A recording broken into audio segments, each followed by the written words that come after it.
கண்ணாடி கண்ணாடி நீங்க சேகர் உட்காருங்க, பார்க்க உட்கார சொல்லுங்க.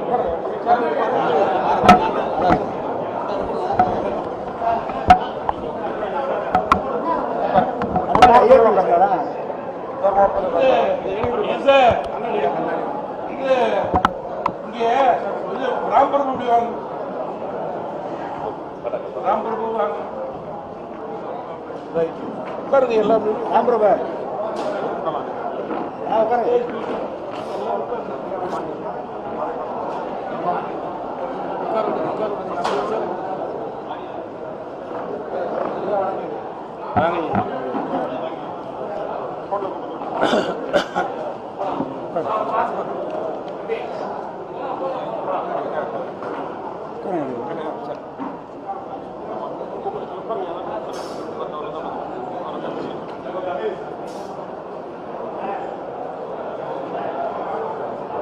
தமிழ் மாநில காங்கிரஸ் கட்சியினுடைய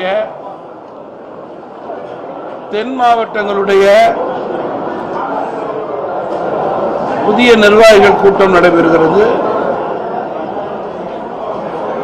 இயக்கத்திலே பல்வேறு சீரமைப்புகள் செய்யப்பட்டிருக்கிறது. அதனுடைய நோக்கம் 2026 சட்டமன்ற தேர்தலை முன்னிட்டு தேர்தலுக்கு தயார் செய்யும் பணிகளை 3 கட்ட பணிகளாக துவங்கியிருக்கிறோம். முதல் கட்ட பணி டிசம்பர் 31 வரை கொடுக்கப்படுகிறது கோட்பாடுகள். இரண்டாம் கட்ட பணிகள் ஜூலை முதல் வாரம் வரை ஜனவரியிலிருந்து கொடுக்கப்படும்.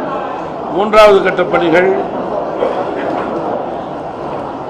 தேர்தல் சம்பந்தமாக கூட்டணி கட்சிகளோடு இணைந்து மற்றும் கட்சியை பலப்படுத்தக்கூடிய பணி மீண்டும் மூன்றாவது கட்டத்தில் செய்யப்படும். ஆகஸ்ட் மாதத்தில் 9ஆம் தேதி அன்று மீண்டும் உறுப்பினர் சேர்க்கையை தொடங்க இருக்கிறோம்.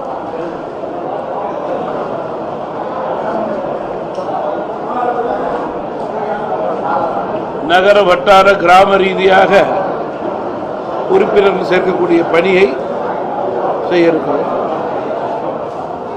நவம்பர் இறுதியிலும் டிசம்பர் முதல் வாரத்திலும் வட தமிழகம் தென் தமிழகம் என்று பிரித்து வட்டார நகர பேரூராட்சி தலைவர்களுடைய மாநாடு 2 இடங்களிலே நடைபெற இருக்கிறது. இதற்கிடையிலே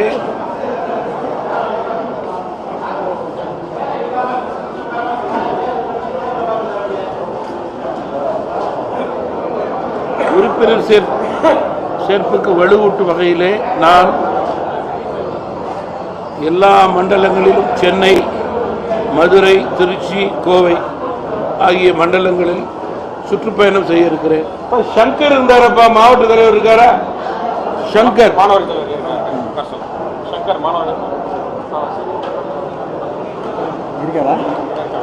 சரி, வரட்டும் சார். நீங்களும் வாங்க.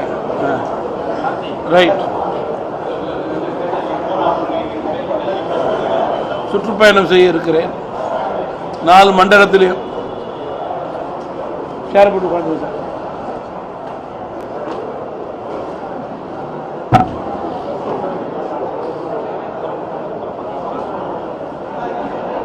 ஜனவரி மாதத்திலிருந்து முதல் 6 மாதத்தில் ஒரு 50 தொகுதிகளுக்கு சென்று அந்த தொகுதிகளிலே இயக்கத்திற்கு வலுவூட்டும் வகையிலே செயல்பாடுகளை கண்காணிக்க இருக்கிறேன். கூட்டத்தினுடைய நோக்கம் இதுதான். ரெண்டாவது, நிதி ஆயோக் டெய்லி இஷ்யூ ஆகிட்டு இருக்கே இருக்கு. நிதி ஆயோக் பொறுத்தவரையில் 3 மாதத்துக்கு ஒரு முறையோ 6 மாதத்துக்கு ஒரு முறையோ நடைபெறுவது கிடையாது. ஒரு நீண்ட இடைவெளிக்கு பிறகு ஒரு காலக்கெடுவுக்குள் நடைபெறக்கூடிய ஒரு மிக முக்கியமான கூட்டம் இந்தியாவிலே NITI Aayog. No politics in this. Unfortunately இப்போ நிதி ஆயோக் வந்து has become a meeting of politics, which is unfortunate for the interest of the nation. For example, Tamil Nadu எடுத்துக்கிட்டிங்கன்னா சிஎம் போயிருந்தால்தான் தமிழகத்திற்கு மரியாதை, பெருமை. DMK has been voted to power. அதுக்கு காரணம் என்னன்னா மக்களுடைய எண்ணங்களை பிரதிபலிப்பார்கள் என்ற எண்ணத்தின் அடிப்படையிலேயே ஆட்சி மாற்றம் நடந்திருக்கிறது என்று வைத்துக் கொண்டாலும் கூட அதற்கு மிக முக்கியமான கூட்டம் நிதி ஆயோக். அதில் முதல்வர் கலந்து கொள்ளாது தன்னுடைய கடமை தவறுகிறார் என்றுதான் கூற முடியும். மேலும் நம்ம சோஷியல் மீடியாவில் சொல்றதும் லெட்டர் அனுப்புறதும் பத்திரிகை நண்பர்களிடம் பகிர்ந்து கொள்வதும் ஒருபுறம் இருந்தாலும் கூட தமிழகத்தினுடைய முதல் பிரதிநிதி, மக்களால் தேர்ந்தெடுக்க பிரதிநிதி, மக்களுக்கு நம்பிக்கையூட்டும் வகையிலே நேரடியாக சென்று குறைகளை கூறி அதை நிறையாக்கக்கூடிய நிலையை ஏற்படுத்த வேண்டும் என்பதுதான் மக்களுடைய வாக்காளருடைய எண்ணமாக இருக்கிறது. அந்த எண்ணம் இந்த கூட்டத்திலே நிறைவேறவில்லை.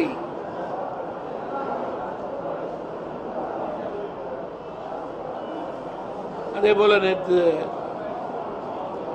West Bengal chief minister Mamata Banerjee அவர்கள் வாக் அவுட் செஞ்சிருக்கிறதா சொல்றாங்க. ஜனநாயகத்தில் யார் வேண்டுமானாலும் எதை வேண்டுமானாலும் போகலாம், இருக்கலாம், போய் வாக் அவுட் செய்யலாம், அங்கே இருந்து ப்ரொடெஸ்டும் பண்ணலாம், எல்லாம் ஏற்புடையதான் ஜனநாயகத்தில். ஆனால் கூறுகின்ற சாக்கு நொண்டி சாக்காகவே மக்களுக்கு தெரிகிறது. எதிர்க்க வேண்டும் என்ற ரீதியிலே அங்கே போனதாகவே தெரிகிறது. திமுக முதல்வர் உட்பட காங்கிரஸ் முதல்வர்கள் எல்லாம் போகவில்லை என்றால் நிச்சயமாக அதில் அரசியல் கலந்திருக்கிறது. அவர்கள் சார்ந்த மாநிலத்தினுடைய நன்மை அவர்கள் மறந்தார்கள்.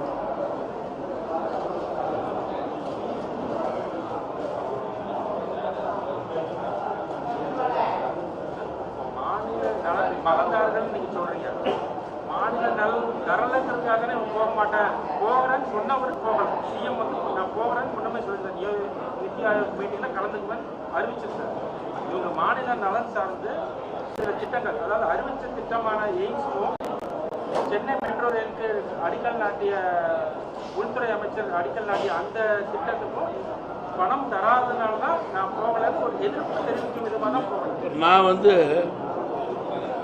மத்தியிலே ஆளுங்கட்சிக்கு ஆதரவாக இருக்கின்ற கட்சி இருந்தாலும் கூட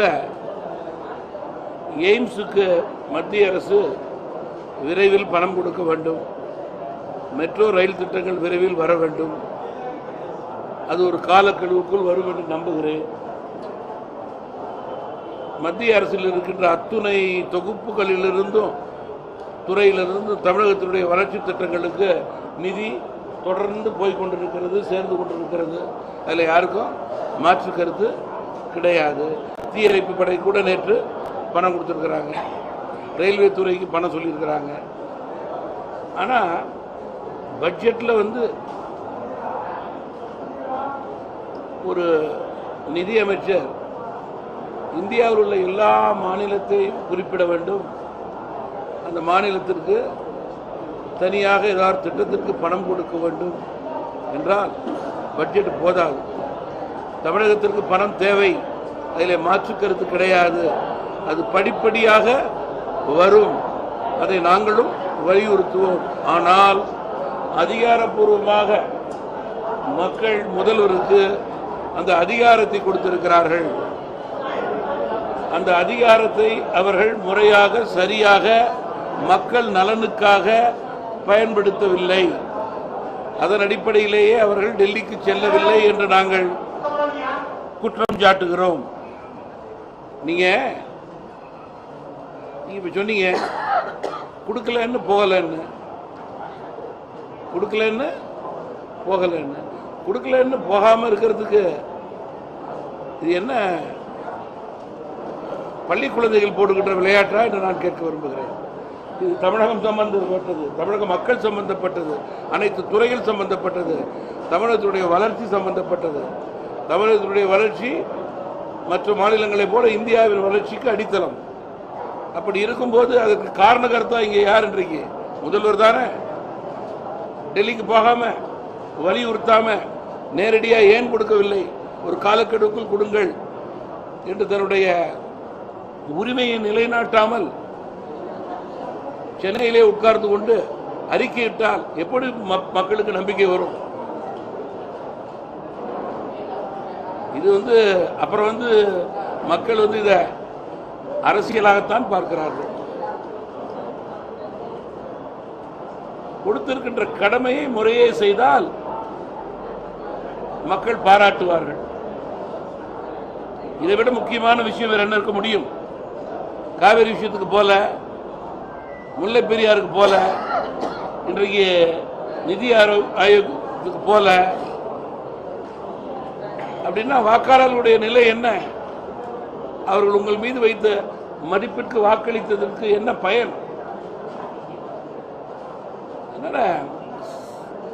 சில விஷயங்கள் எல்லாம் அரசியலுக்கு அப்பாற்பட்டது.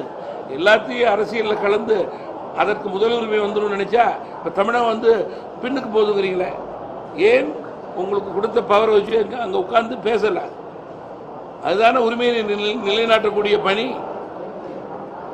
எதிர்கட்சிகள் வேண்டுமானால் ஆர்ப்பாட்டம் செய்யலாம், போராட்டம் செய்யலாம், காவேரிக்கு தண்ணி வரலன்னு. காரணம் எங்களுக்கு நோதர் கோ. டெல்லியில் மந்திரியை பார்க்கலாம், அவ்வளோதான். இங்கே பிரஸில் சொல்லலாம்.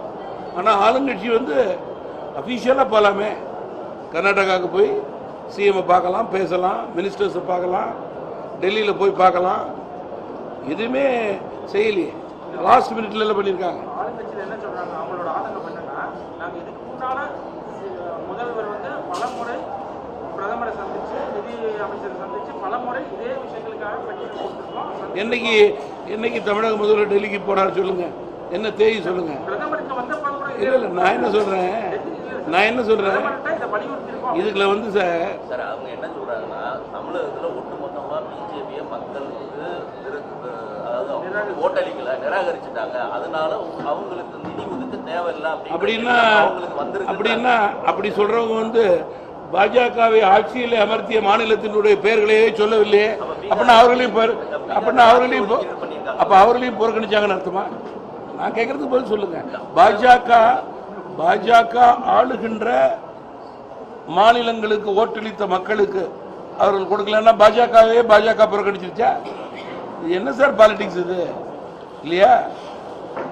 பீகாருக்கு கொடுத்தாங்கன்னா நாளைக்கு தமிழ்நாடு கொடுப்பாங்க, நாளைக்கு கொடுக்காத யூபி கொடுப்பாங்க. யூபி இந்தியாவிலே பெரிய மாநிலம் தான். யூபி பேரை சொன்னாங்களா? யூபி கொடுத்தாங்களா? இதே பீட்டிங் அரவுண்ட் தி புஷ் அரசியலுக்காக திரும்ப திரும்ப இதை வைத்து நியாயம் பேச வேண்டும் என்றால் நிச்சயமா மக்கள். காங்கிரஸ் கவர்மெண்ட் நடந்திருக்கு, நான் அமைச்சராக இருந்திருக்கேன். தேவகவுடா கவர்மெண்ட் இருந்திருக்கு, மரியாதைக்குரிய தேவகவுடா, மரியாதைக்குரிய குஜராத் கவர்மெண்ட் இருந்திருக்கு, மரியாதைக்குரிய வாஜ்பாய் கவர்மெண்ட் இருக்கு. எல்லா பட்ஜெட்டையும் எடுத்து பாருங்களேன். எவ்வளோ வாட்டி தமிழ்நாடு பேரை சொல்லலன்னு. அன்னைக்கு எதிர்கட்சியாக இருந்த எவ்வளோ பேர் போராட்டம் பண்ணியிருக்காங்க, இது போல ஆர்ப்பாட்டம் பண்ணியிருக்காங்க. அதனால எதை அரசியல் செய்ய வேண்டும், எதை நியாயமா உரிமை கோர வேண்டும், அந்த உரிமையை எந்த சபையிலே போய் நிலைநாட்ட வேண்டும் என்று இருக்கிறது. சோசியல் மீடியாவில் கொடுத்துட்டு எனக்கு வரலன்னு சொல்றதை விட நேற்று நேரடியாக போய் பிரதமர்கிட்ட பேசி சொல்லிட்டு வந்தால் இன்னும் வலு இல்லை. மக்களுக்கு இன்னும் நம்பிக்கை இல்லை. மக்களுக்கு நம்பிக்கை கொடுப்பதற்கு தான் ஆட்சியாளர்கள். அடுத்தது சார், நிதியமைச்சரே எங்க வெள்ள பாதிப்பு எல்லாம் பார்த்தாங்க. அப்ப கூட அமைச்சர்கள்லாம் இருந்து ஒரு ப்ரொபோசல்லாம் கொடுத்தாங்க. குறைந்தபட்சம் அந்த பாதிப்புக்காவது ஒரு மத்திய அரசு நிதி கொடுக்கலாம். மத்திய அரசை பொறுத்த வரைக்கும் தமிழகத்திற்கு கேட்ட நிதியை படிப்படியாக கொடுத்து கொண்டிருக்கிறார்கள். நான் அரசியல் பேச வேண்டாம்னு நினைக்கிறேன். அரசியல் பேசணும்னு சொன்னீங்கன்னா மத்திய அரசு கொடுத்த நிதிக்கு வெளிப்படைத்தன்மை தேவை. பணம் விரயமாகக்கூடாது. அதுதான் மிக முக்கியம். அதுக்கு மேல நான் சொல்ல தயாராக இல்லை. 2 கட்டம் கொடுத்தாச்சு எல்லாத்துக்கும் பணம். அதனால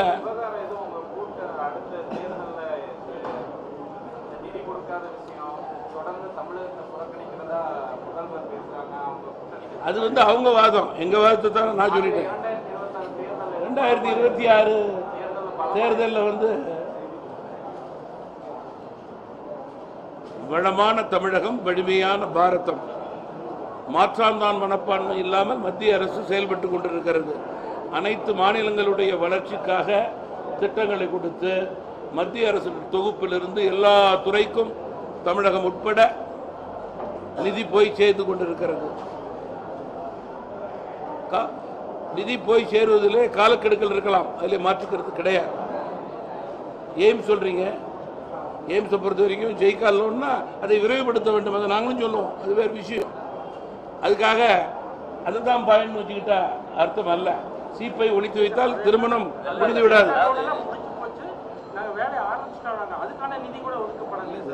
படிப்படியாக ஒர்க் நடக்குது. நீங்க நினைக்கிற மாதிரி உடனடியா அதுதான் சொன்னேனே சார். நீங்க கொடுக்க போறாங்கிறப்ப இன்னும் கொடுக்கலன்னா எப்படி கொடுப்பாங்க, வந்துடும், ஆரம்பிக்க போறாங்கன்னு தான் நாங்க பாசிட்டிவா சொல்றோம். நெகட்டிவாவே போய்கிட்டு இருந்தா எப்படி? இதனுடைய பயன் எப்படி இருக்குன்னு பாருங்க, இதனுடைய பயன் எப்படி இருக்குன்னு முன்னாடி நினைத்து பாருங்க. நீங்க எதுக்கு அப்புறம் எய்ம்ஸை கொடுக்குறாங்க எதிர்கட்சிக்கு, எதிர்கட்சி ஆளுன்ற மாநிலத்துக்கு.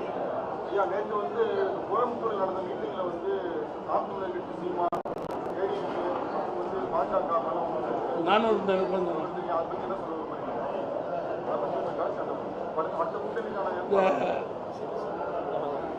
கேட்டுங்க, சுக துக்கங்கள், பொது நிகழ்ச்சி, தனியார் நிகழ்ச்சி, இவைகளெல்லாம் அரசியலுக்கு அப்பாற்படும்.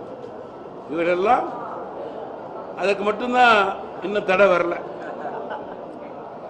மதுரை மாநகரிலே மேம்பால பணிக்காக கழிவுநீர் வாய்க்கால்கள் தோண்டப்பட்டு குழிகள் ஆங்காங்கே மூடப்படாமல் இருக்கிறது. பொதுமக்கள், வாகன ஓட்டிகள் பெரும் சிரமத்துக்கு ஆளாகி இருக்கிறார்கள். மேலும் ஆங்காங்கே தண்ணீர் தேங்குவதால் கொசுக்கள் மூலம் டெங்கு, மலேரியா வரக்கூடிய அபாயம் இருக்கிறது. மாநகராட்சி இதை கருத்தில் கொண்டு செயல்பட வேண்டும்.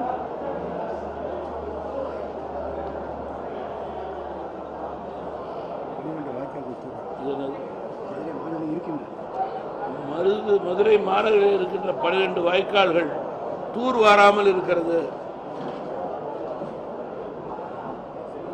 மதுரை அரசும் மதுரை மாநகராட்சியும் இணைந்து, தமிழக அரசும் மதுரை மாநகராட்சி இணைந்து இந்த பணிகளை மேற்கொள்ள வேண்டும். திண்டுக்கல் மாவட்டத்தை பொறுத்தவரை இது ஜோனல் மீட்டிங். ஒட்டஞ்சத்திரம், பழனி இணைந்த பகுதிகளிலே விவசாய சிட்கோ நகரம் அமைக்க தமிழக அரசு திட்டமிட்டு இருக்கிறது.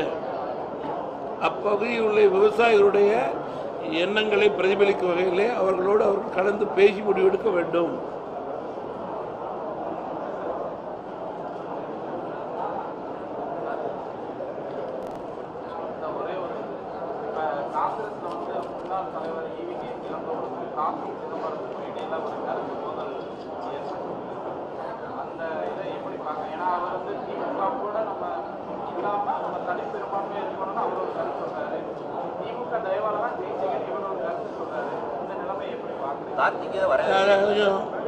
சரியா கேட்டுங்க சார், சொல்றேன் சார். தமிழ் மாநில காங்கிரஸ் கட்சியினுடைய தொடர் மக்கள் பணிக்கும் இயக்க பணிக்கும் எடுத்துக்காட்டாக ஆக்கப்பூர்வமான செயல்பாடிலே நாங்கள் ஈடுபட்டு இயக்க சீரமைப்பை மேற்கொண்டு நேற்றைய முன்தினம் சென்னை மண்டலம், நேற்று கோவை மண்டலம், இன்று காலை மதுரை மண்டலம், மாலை திருச்சி மண்டலம் என்று இயக்கத்திற்கு வலு சேர்த்து கொண்டிருக்கிறோம். மக்களுக்கு நம்பிக்கை கொடுத்து கொண்டிருக்கிறோம்.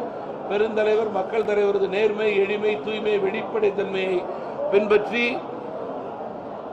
அவர்களுடைய நினைவை நனவாக்கும் வகையிலே தமாக பாடுபட்டு கொண்டிருக்கிறது.